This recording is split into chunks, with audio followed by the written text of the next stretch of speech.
Hak kita yang ada pada orang bila kita wafat menjadi hak kepada ahli waris. Hak orang lain yang ada kepada kita bila kita wafat akan kita bawa ke barzakh untuk ditanya, kenapa kamu tidak tunaikan hak orang?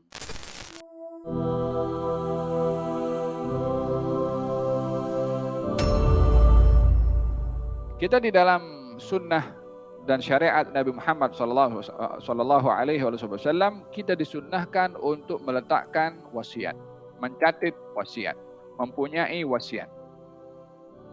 Man mata ala wasiyatin mata ala sunnah. Barang siapa meninggal dunia dalam keadaan ia sudah menyediakan wasiatnya, ia meninggal dunia dalam keadaan sunnah. yakni berwasiat itu, catatan wasiat menjadi sebab kebaikan pada orang saat dia meninggal dunia.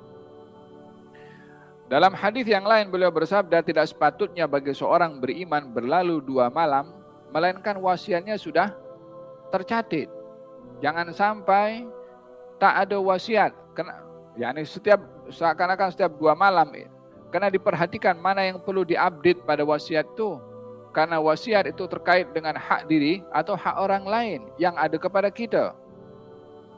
Hak kita yang ada pada orang bila kita wafat menjadi hak kepada ahli waris. Hak orang lain yang ada kepada kita bila kita wafat akan kita bawa ke barzakh untuk ditanya, kenapa kamu tidak tunaikan hak orang? Jadi saat orang meninggal dunia, tak menyusahkan kepada yang ditinggalkan daripada ahli warisnya, daripada hak yang menjadi milik ahli waris itu daripada harta orang yang mati, dan tidak menyusahkan orang lain yang hak orang itu ada kepada dirinya untuk dipulangkan dan dikembalikan. Ini mengenai al-huquq, hak. Oleh hada pertama yang akan dihisab nanti di hari kiamat, al-huquq, hak orang. Terkadang orang amalnya baik apa semua, tapi kalau dengan orang lain tak betul, habis semua dia punya amal. Maafi. Dalam hadis, kamu tahu tidak siapa orang yang bankrupt itu, kata Nabi kan? Orang bankrupt itu di hari kiamat, orang yang datang dengan membawa pahala sholat, pahala zakat, pahala puasa. Di dunia ibadahnya, number 1. Hanya pada orang dia tak betul. Ambil duit orang, maki orang, hentam orang, fitnah orang. Hubungannya dengan Allah Subhanahu wa taala baik, ibadahnya lancar, tapi dengan orang dia suka mengganggu, suka menyakiti. Maka diambil pahala orang itu daripada amal ibadahnya, diberikan kepada orang-orang yang dizalimi tadi itu. Walihada kata Nabi, az-zulmu zulumatun yaumal qiyamah. Orang berlaku zalim di dunia akan menanggung kegelapan dan kezaliman nanti di hari kiamat yang tak tertahankan. Menyesal yang luar biasa. Kenapa aku berbuat zalim? Faham tak? Maka kalau sudah habis pahalanya, dosa orang itu diambil bagi kepada dia. Asyik.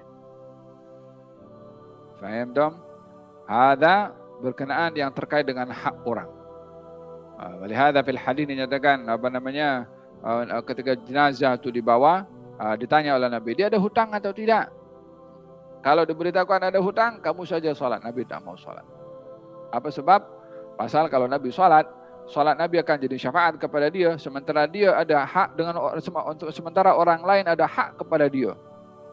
Kalau Allah sahaja tidak memaafkan kepada seorang hamba yang berdosa kepada hamba yang lain, sehingga hamba itu memaafkan, maka Nabi pun tak berani mendahului untuk menghapuskan hak orang dengan sholatnya Nabi kepada mayit yang ada hutang.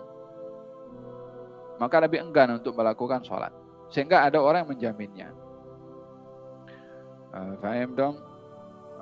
Ketika ada seorang meninggal dunia kemudian dia ada hutang dan Nabi tak mau sholat, dan diberitahukan oleh Abu Qatadah, aku jamin hutangnya ya Rasulullah. Maka baru Nabi sholat. Setiap kali jumpa Abu Qatadah di tanah, kau dah bayar dah hutangnya? Belum ya Rasulullah. Jumpa lagi tanya, kau dah bayar dah? Belum. Sampai dia malu nak jumpa dengan Nabi. Last kali dia boleh bayar. Ketika dibayar ditanya oleh Nabi, engkau dah bayar hutang? Baru tadi sebentar aku bayar wahai Rasulullah. Katanya baru tadi permasalahan dia dikubur baru selesai juga.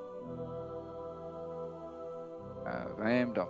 Soal hukuk, kenapa kita dikatakan orang kalau meninggal dunia, kalau ada apa-apa hutang piutang, ada salah mohon dimaafkan, ya. itu apa namanya, karena terkait dengan hak orang, antara dia dengan Allah terpulang kepada Allah. Faham Tom? Ada pentingnya untuk berwasiat ya, untuk menjaga hak orang atau hak diri sendiri yang menjadi hak kepada ahli waris.